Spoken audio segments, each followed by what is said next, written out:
Hello, and welcome to the Visible Women Podcast. I'm Corinne Corbett, and along with co-host Kim DeBrew, we put issues related to diversity, inclusion, and appearance in the spotlight and examine how they impact the lives of women of color. Today, we're going to talk about taking chances, how your attitude impacts your life, and the power of second acts. The odds are pretty strong that you probably don't take as many chances as you did when you were younger. And there's a biological reason for that. Your brain actually changes over time. Sandra Coleman, who did research at Carnegie Mellon's Brain Hub, says decision-making areas of the brain are composed of roughly 80% excitatory and 20% inhibitory cells, she explains. In young brains, excitatory cells are primarily active, while inhibitory cells, or the traffic cops of the brain, as she calls them, are taking siestas for a couple of decades, allowing lots of learning and potentially risky behavior to take place.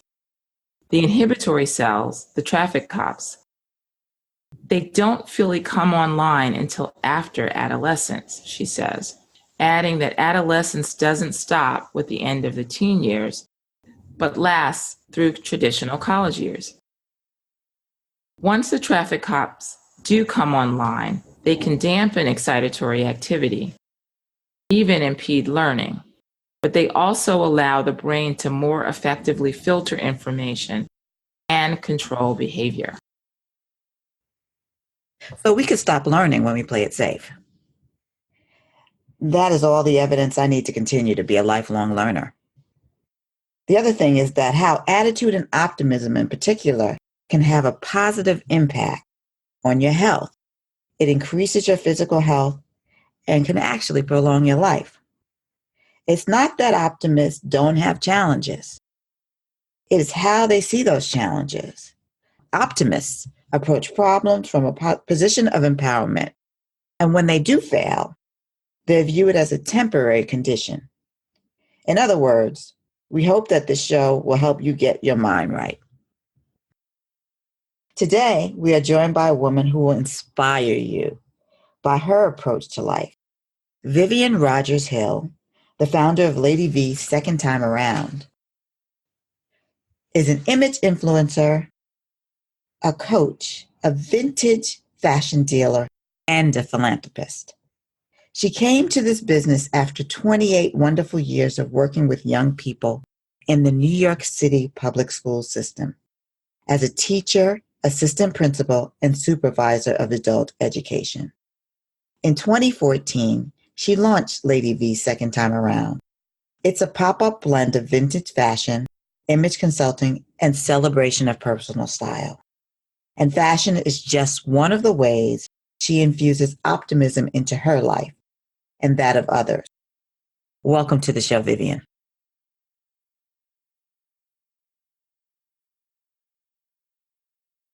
So, Vivian, my first question is, what made you decide to switch to the fashion business? Well, I never had to switch to the fashion business because I've always been in the fashion business. One thing about education is, Corinne, it really isn't about, I don't know what people think about teachers or principals or assistant principals, but it's always about practicing what you teach. So fashion has, and you know your mother, always fashion diva. So it's always about presenting the fashion and the style and the enthusiasm around the fashion and the style. So when you're teaching social studies or when you're working with a teacher to improve her teaching style, the first thing they see is what you're wearing. So fashion has always been a part of my business and the way I influence others to buy into what I am trying to help them to learn. So it's always been that. One of the things I've found out about teaching is that the students are also your teachers. So when I went to the adult education program and supervised that, I found out that I don't need a whole lot of degrees behind my name to learn about something that I love. When I retired, I had no fashion vocabulary. All I knew is the top name brand names that everybody else knew, Louis Vuitton. Yeah. So I had to go back to school, and I chose FIT as the school that I would learn from, and I went all into getting certificates in creative enterprise ownership as well as image consulting. And I learned the language of fashion. And moreover, I began to be around the creative. And when you talk about age really for me is a word. And that's all it is, because being around creatives is almost it is about being in the spirit self. So when I'm around all that energy and I begin to just sponge it up, I become one with the fashion and the business and the busyness of that particular field. Fantastic, Vivian. One of the things I wanted to pick up on the thread that Corinne talked about in the intro and transition to understanding how you decide on inventory. But one of the things I heard in your comments just now was that you are taking the input of your surroundings. So whether it was as an educator, understanding what's important to young people, being a really good listener and a sponge for whatever is happening externally, it sounds like it's been important. And I think for women 40, 50, 60 and above, there is a certain level of confidence that you get in just living life and being able to be grounded in your experiences, what you know for sure. And so I'm wondering how you might have been able to use some of that ability to take in a lot of information to inform what you decide on in terms of inventory. Well, most of us, I call us curators, and being able to use that word was like, oh my, am I really? Am I? Yes, you are, Vivian. What made me, or what promotes me to choose a garment? Or it's a couple of things. One is my inventory has to talk to me. I have to have a connection. I have to have a spiritual connection. And then I have to ask myself, what are my gifts? Everybody has them. What am I? And I am a professional woman. So how would I dress myself using vintage clothing? You know, what are some of my takes and how can I make it funky? And so if you look in my showroom, 2,000 pieces at least, you'll see a lot of creatives that have a connection with the professional woman. One of the things I'm noticing as I'm still learning is that when I choose suits, I realize that I might have to separate a jacket from a skirt, because at this point in our lives, there's the midriff area that doesn't hold a jacket, or will hold a jacket but doesn't hold a skirt. So now I'm being a lot more cognizant of the way our bodies change and develop as we grow in age. But I really started out with curating. How do I connect the vintage clothing to the professional woman? So in terms of that, one of the things you said that was really interested me is that when someone is shopping for a vintage item, they have to also, like you said, that your inventory has to speak to you, that the piece has to speak to them in order for them to purchase it. Tell me a little bit about that process. Okay. What I'm learning is that every garment has a story, and it comes from what I've learned at FIT. Every business has a story, a backstory. And the storytelling comes from both the person who's selling, but from the person who's buying. So this reminds me of when. And one of the things that the person who is selling the garment gets in touch with is what the consumer or the client is saying. They look at a garment. This reminds me of when. And, so it's actually teaching history as we shop. This reminds me when I saw my grandmother, do this. And one of the things when you talk about vintage and age, there's a myth that says that old women shouldn't wear vintage clothes. I don't know where that comes from. I want to be reminded of those pictures that I have in my living room of my mother when she was the bomb diggity dog and she was rocking those clothes. I want to be able to, I love my shoulder pads. I love that 1950 look. I love to look like that. I love to look like my younger mother, So those, and you hear me as I start to get a little bit more enthusiastic about the conversation. These are the kind of conversations that I have with clients when they shop with me. Oh my God, this reminds me of, And so the spirit connection is always, is this garment bringing me some joy? And that's it. That's what that garment does. It brings me some joy. It helps me to remember something that feels good. You have mentioned spirit probably Mm-hmm. 5 times already. And so I'm noticing that. Mm-hmm. And I'm curious if you were going to give some counsel to someone that is out there who wants to step into something that they may have not, it was on their off their radar. Like, Mm-hmm. would I be Mm-hmm. about fashion, right? Even though, as you said, you were about fashion all along. I'm curious if you can give some advice to folks who may be a little reticent about stepping into something totally new, something they thought they couldn't do. What would you tell them?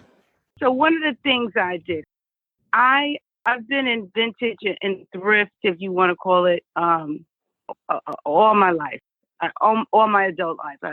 I started out at thrift store that I managed, getting my way through school. It was a thrift store run by the Association of the Advancement of Blind and Retarded People. So I ran their thrift stores. I even did their luncheons and had models from my school work that luncheon with showing some of the high-end vintage clothing that they sold. So I've always been in there.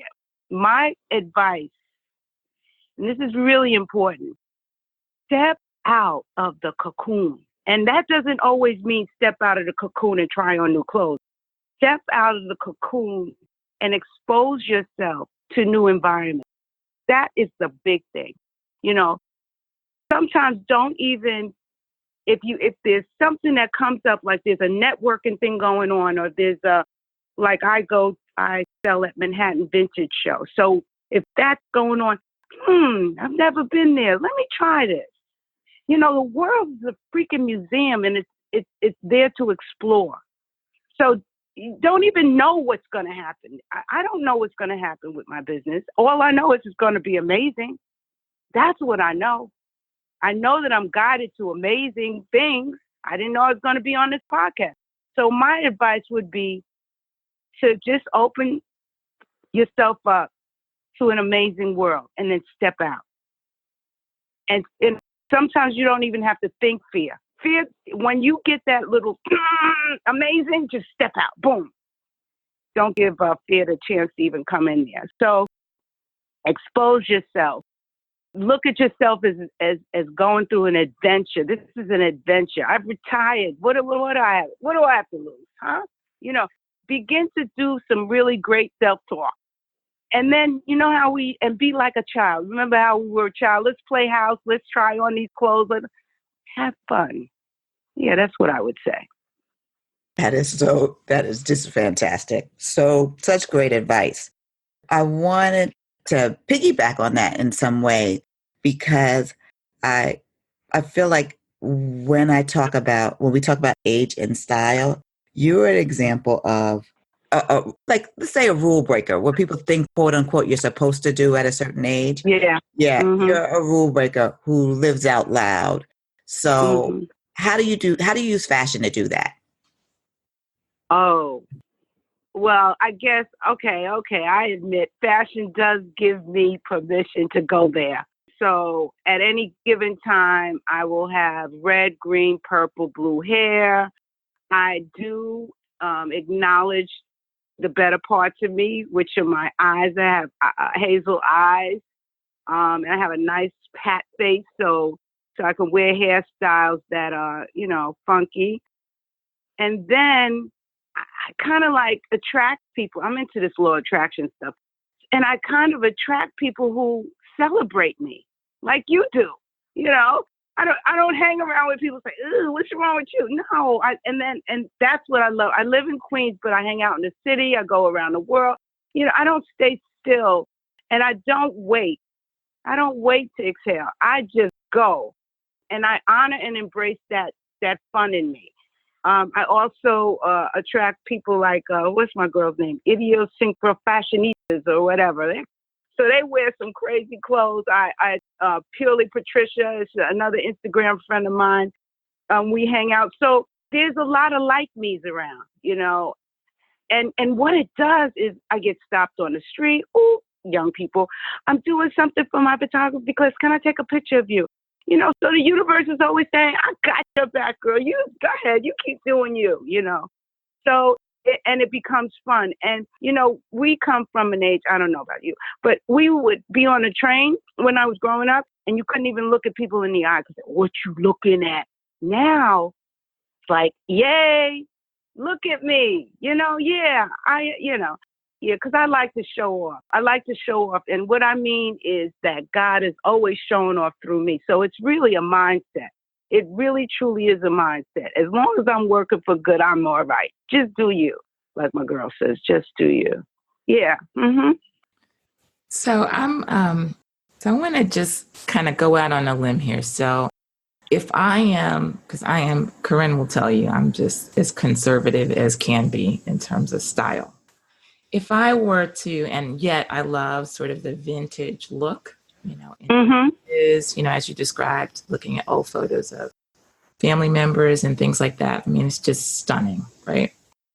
Connect with you online, by phone, in person, and say, look, I'm going to say this out loud, a 50-something who is feeling powerful, feeling fulfilled, wants to feel youthful and sexy. What's the conversation that we would have about style and what counsel you might give me about garments, etc.? Well, one of the things, I saw you briefly with your headphones on, but one of the things that I would probably talk to you about is what that means to you, what that feels like to you, what colors, look vibrant to you. Because it is really all about you. I'd like to, and I was at fashion high school the other day, and I said to the children, I said, well, what class is this? Is geometry class? What the blank? I said, so the geometry teacher will give you the information, but I want you, the creatives, because you're the creative, Kim. You're the creative. I'll give you the information. I'll show you. I'll let you feel some materials of some of the garments, but you're the creator. So let's create together. I'd be a co-creator. Let's play. That's what I would probably, say to you and do. And then I would. I like you because I saw you on the screen, and I like your voice. It's very calming. We are A, and you are. I'm A, and you're B because you are like, oh, you're calming, soft. And probably those are some of the. I see you in 1950 piece. You're elegant. So anyway, yeah. So I would have that conversation with you to help you bring out the creator or the creative in you. Because it's really about confidence. It's really about confidence, and it's really about, I don't want to say taking risks. I want to say it's about being able to and calm down and play. I think one of the things we're going to have to learn to do, us over 50 people, 40, play, have fun. It's not that serious. Yeah, that's what probably is that okay, Kim? Fantastic. Are you smiling, Kim? I am indeed. Yeah, we got to play, Kim. Yeah. And your work, what you do is you take care of people, Kim. You coach. You need to. And I need more play in my life. You need more, even with your kids. I know. I hear you on your podcast. So I would definitely look at, let's have some fun. And fun doesn't always have to be out there like, Fun can be just when you feel or wear this garment, it brings, here goes the spirit self, it brings you joy. See, and that's what I would, and that's what I would say to you or someone like you. Awesome. Thank you. So, question for you. So, let's talk a little bit about your inventory. Where do you go to find these great items that you have? You have over 2,000 pieces in your inventory. Where are you going to amass this amazing collection? Well, you know, sometimes you start right in the hood, right in the neighborhood, and that's where I started thrifting, in the neighborhood, and my neighborhood is Queens and Long Island. Then me, who I am, began to build relationships with certain thrift stores, and I'll say thrift stores, who would have in their back closet there a whole stream of things they weren't putting in their showroom. And again, so that's building relationships, having conversations, letting people know what I wanted to do. When I made a decision to do some of the big shows like Manhattan Vintage Show, I began saying, what could I do? What could I do that might stand out and might put a blend into making a show, and not just my show at Manhattan Vintage, the Manhattan Vintage Show, a little different, a little creative.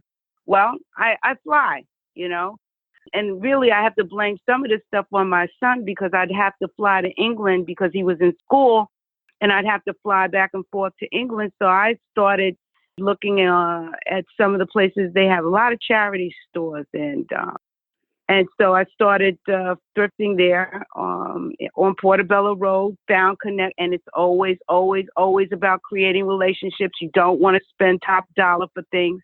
Now I have relationships, you know. So I like to travel, and then I started saying, well, let me see. I'd go to Grand Bazaar, New York City, where I pop up. I'm popping up this Sunday. And I get people from all around the world, and they say, oh, you know, you should go here, you should go there. So I planned trips to go here and there. Came back from Amsterdam. So what do I look for? I look for appealing. I look for things that speak to my brand.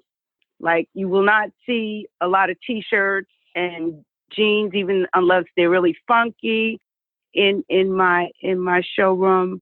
Beauty, funky, creative. That's what you'll see. And now that my inventory is so big, large rather, I now look for little pieces. I still travel, but I don't travel to to get a whole, you know, lot of things. But what piece speaks to me? Now I'm looking at returning clients. Ooh, this she would like to. Let me, you know, get this. I have a returning client who called me the other day. Don't forget that jacket I want. You know, I have to bring back to the Manhattan Vintage Store. So I start to look for clients. Black women. That's another thing. I am starting to look at Black designers. Now, the Black designers that I am aware of when I go to stores, thrift stores or vintage stores, they're not present there. You know, a Patrick Kelly, I can't find him you know, so then I might do an eBay search, or I might do an online search. B. Michael, but he dresses Cecily Tyson. I looked him up. I want him in my closet, whether he's vintage or not. Now I want to celebrate Stephen Burrows. I want to celebrate some of the Black designers, you know. And so a woman, I might not have a dress or a coat or whatever, but I have a scarf of Stephen Burrows, and I can talk to that. He's a Black designer. So it really, those are the inspirations, you know. I just finished fashion high school, and I looked at all of their mannequins. That inspired. So I looked in my showroom and I said, oh man, let me pull some of this stuff out. So I took a picture of what I saw at the high school. I put it with something that I already had, and I put it on a hanger to be sold. So I'm inspired. It's all over the place. I'm inspired a lot. The inspirations come from many places. You know, my international traveling is, I've been to Amsterdam, Italy, England, of course, the South, Atlanta, South Carolina. And actually this June, I'm going to, with a friend of mine, Croatia and Serbia. Don't ask me. We'll see when I get there. But again, I'm stepping out. I'm going into the playground of the world, you know, so we'll see. So I have one perhaps final question. So when you think about the future and where this work is taking you, where this journey, this adventure, this joyful, playful, learning, connection, spiritual, I mean, you had so many great descriptors for your work, where it's taking you. Do you look at the future as kind of a destination, like I'm there? Or are you looking at it more as sort of a becoming process? We did a show on Michelle Obama's book, Becoming. How are you looking at the future? Well, I love Michelle's title, Becoming, because as you know, she's still evolving. And that's a good teaching point for me, you know. The destination, when I get to the destination that I thought was the destination, there'll be another destination. So it's always about the journey. In my quiet time, I said, well, my son's not going to want this daggone thing, this showroom. What am I going to do with the clothes? I'm going to think big. This is what I want. I want my clothes I want this journey. One of the destinations of this journey is to create a fashion museum in my community so that young people can come to the showroom, this place, this museum, and they can look at these clothes and they can learn stories about these clothes, and they can use these clothes for their plays, or they can use these pieces as a way to understand the culture of that time. That's what I'd like to see. I'd like to see a fashion museum in our community. Now, our community, Kim, is Queens, Southeast Queens. Yeah, that's what I would like. I would like that. And I know, and I've always said this because, you know, I am human, and being human, you do have the little doubt scares and got to reset your button to the God wink. So I just say out loud that wherever I am going to be, wherever this journey is taking me, it's always going to be amazing. So I don't have to put it in a category. I don't have to set a specific vision. That vision I just said about the museum was definitely something I've been thinking about. I don't know where, but anyway. And in all truth, I want to make sure my runway of money allows me to have a life beyond my wildest dreams, you know? And so, because I believe that that's my birthright, right? You know, that's why I'm here. I live a purposeful life. I'm a messenger. I bring good to the world. Amazing. That's what it is. It's the journey is amazing. That's what I want. How about that, Ken? Oh, this is Corinne right now, but I'm just inspired by just your words, just your approach to life. And that's your approach to your life that is infused by the way that you dress and that you run your business. And then it impacts the way other people dress. It's infectious in a beautiful way. Yeah. And we just want to thank you for sharing that perspective. And we want to thank you for just like basically opening our eyes to just a new way of seeing our lives, the way we dress as an expression, and the way to take chances. Yes. Like that life is play. That's not right. always serious. And taking chances is sometimes you just have to jump. I love that. There you go. Good. So that's our show for today. We want to thank Vivian so much for bringing her energy, her spirit, her perspective, and her joy. Thank you so much, Vivian. So keep up the good work.